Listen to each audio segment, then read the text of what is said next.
नमस्कार दोस्तों। आज की कहानी है मर्यादा।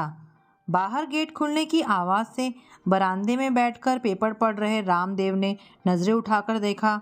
उसी समय उनके लिए चाय बनाकर कप के साथ रसोई से बैठक में कदम रखते हुए बिंदु ने भी सर उठाकर देखा। दोनों की नज़रें आश्चर्य से खुली की खुली रह गई। 2 दिन पहले की बात है। अभिराम ने पिता से कहा था कि उसके साथ एमएससी पढ़कर उसी के कॉलेज में काम करने वाली चंदा के साथ वह शादी करना चाहता है। रामदेव ने कहा, बहुत अच्छी बात है, उन्हें आकर हमसे बात करने के लिए कहो। उस लड़की के पिता क्या कर रहे हैं और उनके परिवार के बारे में बता दो, हमें कोई आपत्ति नहीं है।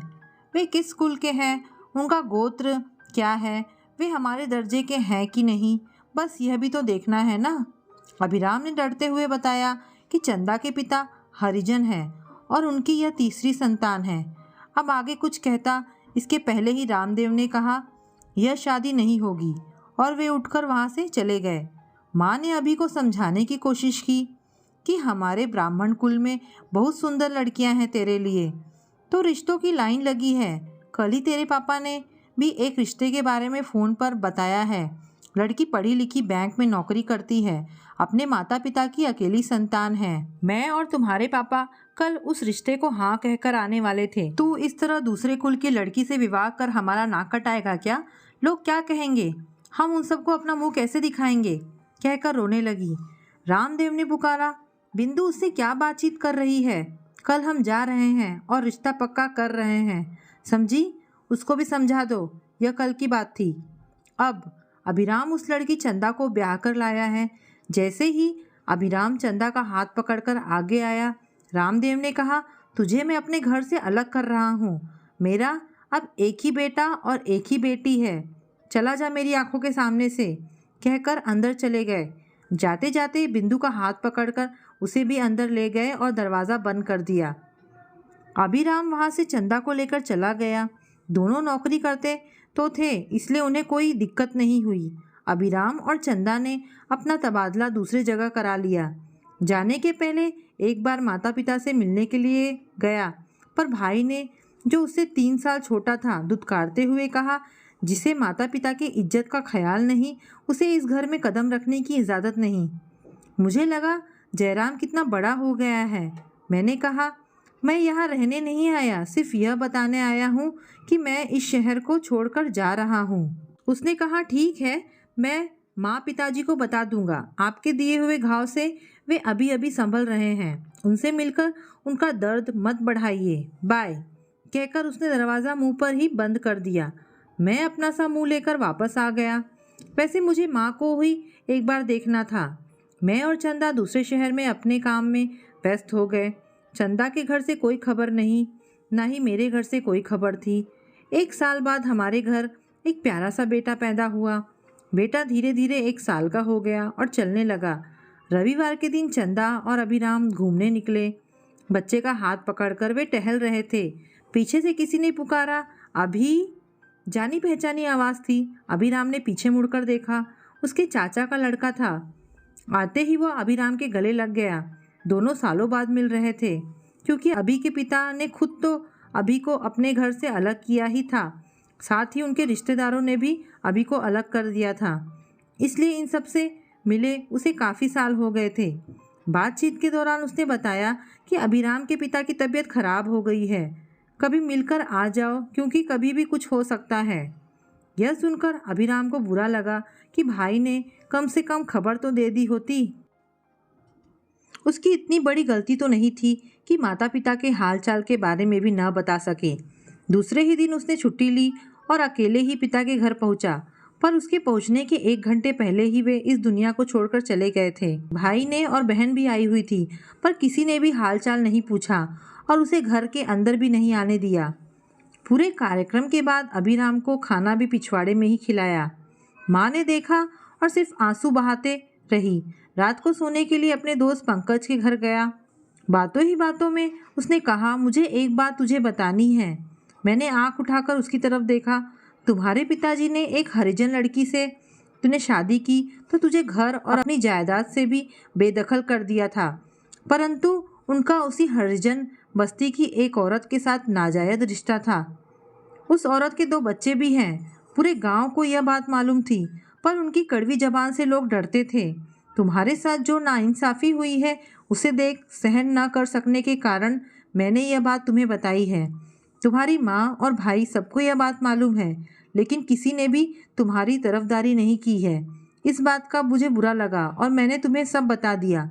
अभिराम ने कहा, कल मुझे उनके घर ले चल। पंकज ने कहा, ठीक है। दूसरे दिन सुबह उठकर अभिराम तैयार हो गया। पंकज ने घर का पता दे दिया। अभी वहाँ पहुँचा, वे उदास बैठी थी। अभी को देखकर उठकर खड़ी हो गई और कहा, मेरा नाम कामिनी है।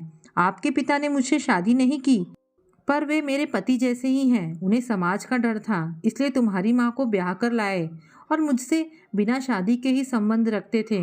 उन्होंने पूरी तरह से मेरा ख्याल रखा, मेरे बच्चों की पढ़ाई और जिम्मेदारियों को भी अच्छे से निभाया, कभी भी किसी भी बात की कमी नहीं होने दी। तुम्हारे साथ ही उन्होंने अन्याय किया है। मैं भी तुम्हारी माँ के समान उनसे डरती थी। जबान के कटु थे पर दिल के बहुत अच्छे थे। इतने सालों में कभी भी उन्हें बिना देखे नहीं रही। आगे मालूम नहीं मेरी जिंदगी कैसे कटेगी। अभिराम ने कहा, चाहे तो आप उनसे जायदाद में हिस्सा मांग सकती हैं। कामिनी ने कहा, नहीं बेटा, मेरे दोनों बच्चे अच्छी नौकरियां कर रहे हैं। बड़ा बेटा रेलवे में है, दूसरा बैंक में। उन्होंने मुझे वहां आने के लिए कहा है। 10 दिन होते ही चली जाऊंगी। अभिराम वहां से घर आया। भाई अपना रौद्र रूप लिए खड़ा था। तू कामिनी को भड़काने के लिए उसके घर गए थे? अभी ने कहा, देख जय, उनके बच्चों के पास वे जा रही हैं। तुम्हें उनसे डरने की जरूरत नहीं है। तुमसे जायदाद में हिस्सा मांगने कोई नहीं आएगा। कहते हुए पलटकर गेट की तरफ बढ़ा। पीछे से भाई की बेटी गौरी ने आवाज़ दी, बड़े पिताजी, यह चिट्ठी आपको दादी ने देने के लिए कहा, और चिट्ठी हाथ में रखकर भाग गई। अभिराम घर आकर चिट्ठी खोलकर पढ़ता है। माँ ने लिखा है, अभी ढेर सारा प्यार। मेरी जब शादी हुई थी तभी मुझे तुम्हारे पिता के नाजायज संबंध के बारे में मालूम था, पर मैंने सब सहते हुए ही इतने साल गुजार दिए हैं। तुम्हारे साथ जो अन्याय हो रहा था उसे भी मैंने दिल पर पत्थर रखकर सह लिया। मेरे माता पिता बहुत ही गरीब थे, इसलिए मुझे सब कुछ चुपचाप सहना पड़ा। अभी तुम्हारे भाई बहन भी स्वार्थी हैं। जब तुम्हारे पिता बीमार थे, दोनों ने तुम्हारे खिलाफ उनके कान भरकर सारी जायदाद अपने नाम करा लिया है। मेरे पास मेरे गहने हैं, अभी मैं तुम्हें वे देना चाहती हूँ। मेरे बाद जब भी तुम यहाँ आओगे, यह चिट्ठी उन्हें दिखाना। बहुत सारा प्यार। अभी दुनिया में लोग ऐसे ही होते हैं बेटा, अपने लिए एक नियम, दूसरों के लिए एक नियम। मैं बहुत शर्मिंदगी महसूस करती हूँ कि माँ होकर भी मैंने तुम्हारे लिए कुछ नहीं किया। तुम्हारे परिवार के लिए मेरी ढेर सारी शुभकामनाएं। मेरे पोते को इस दादी की तरफ से बहुत प्यार। बहू को और तुझको मेरा प्यार और आशीर्वाद। मुझे माफ़ कर देना बेटा, तुम्हारे लिए कुछ ना कर सकने वाली माँ। अभी ने पत्र पढ़ा और चंदा को माँ की चिट्ठी पढ़ने को देता है और उनकी मजबूरी बताते हुए रोता है। दूसरे ही दिन माँ के गुजरने की खबर मिलती है। पिछली बार के समान ही इस बार भी उसे घर के बाहर ही बिठाया जाता है। 10 दिन बाद अभिराम वापस आ जाता है। फिर कभी उस तरफ उसने जाने की सोची भी नहीं। साल महीने गुजर गए। अभी का बेटा IIT में इंजीनियरिंग करके MS करने अमेरिका चला जाता है। एक दिन जयराम का फ़ोन आता है, भाई आप और भाभी जल्दी से घर आ जाइए, काम है। अभिराम के समझ में कुछ नहीं आया। चंदा को भाभी बुला रहा था। आश्चर्य की बात थी, चंदा के कहने पर दोनों गांव पहुंच गए और हमेशा की तरह अभी चंदा के साथ बाहर ही खड़ा था। तभी भाई आकर कहता है, अरे आप लोग बाहर ही खड़े रह गए, अंदर आइए। अंदर जयराम की बेटी किसी लड़के के साथ बैठी थी। जयराम ने कहा, सुची, ये तुम्हारे बड़े पिताजी और बड़ी माँ हैं। अभी यह मेरी बेटी और मेरे होने वाले दामाद डेविड हैं। अब अभी के समझ में आया कि जयराम ने उसे क्यों बुलाया है। सालों पहले जो गलती उसने की थी वही गलती उसकी बेटी कर रही थी और वह अपनी बेटी को खोना नहीं चाहता। पर लोग तो कहेंगे कि भाई को तो भगा दिया घर से और बेटी को घर पर रखा, तो लोगों का मुंह बंद करने के लिए उसने मुझको बुलाया था। बहन रोशनी भी आ गई, भाई भाभी कैसे हैं कहते हुए। उसी समय जयराम ने कहा, अभी हमारी छोटी बहन है, उसकी मदद हम ही कर सकते हैं ना। अभी ने कहा, आगे क्या है कह दे जय, आखिर बात क्या है। कुछ नहीं, अभी रोशनी की ननद की बेटी है, सुंदर पढ़ी लिखी। तुम अपने बेटे के लिए इस रिश्ते को हाँ कह सकते हो ना, क्योंकि रोशनी की ननद उस पर जोर दे रही है कि किसी तरह यह रिश्ता करा दो। कहते हुए अब अपनी बहन के लिए इतना तो कर सकते हो ना। तुम दोनों सोच लो और चलो खाना खाने चलते हैं। डाइनिंग टेबल पर खाना परोस दिया गया। अभी अपनी पत्नी चंदा के साथ पिछवाड़े में अपनी जगह पर बैठ गया। जयराम ने कहा, क्या है अभी, ऐसे क्यों कर रहे हो? अंदर सबके साथ बैठो ना, हमें शर्मिंदा क्यों कर रहे हो? अभिराम ने कहा, देख जय, पिछले 15 सालों से मैं जब भी आता था वहीं बैठकर खाता था, तब तुम्हें कोई शर्मिंदगी महसूस नहीं हुई। आज मेरा बेटा पढ़ लिख कर अमेरिका गया तो तुम्हें शर्मिंदगी महसूस हो रही है, और तेरी बेटी किसी और कुल के लड़के से विवाह कर रही है तो मुझे अपने में मिलाकर अपने आप को ऊंचा दिखाना चाहता है। बस कर, कितना नीचे गिरेगा? मुझे यही अच्छा लगता है और मैं यहीं बैठूंगा। और सॉरी, मैं अपने बच्चे पर अपने विचार नहीं थोपूंगा। उसे जिस किसी भी लड़की को अपना जीवन साथी चुनना है उसे पूरी स्वतंत्रता है। अब हम चलते हैं। कहते हुए चंदा का हाथ पकड़कर गेट से बाहर निकल जाता है और पीछे मुड़कर भी नहीं देखता है।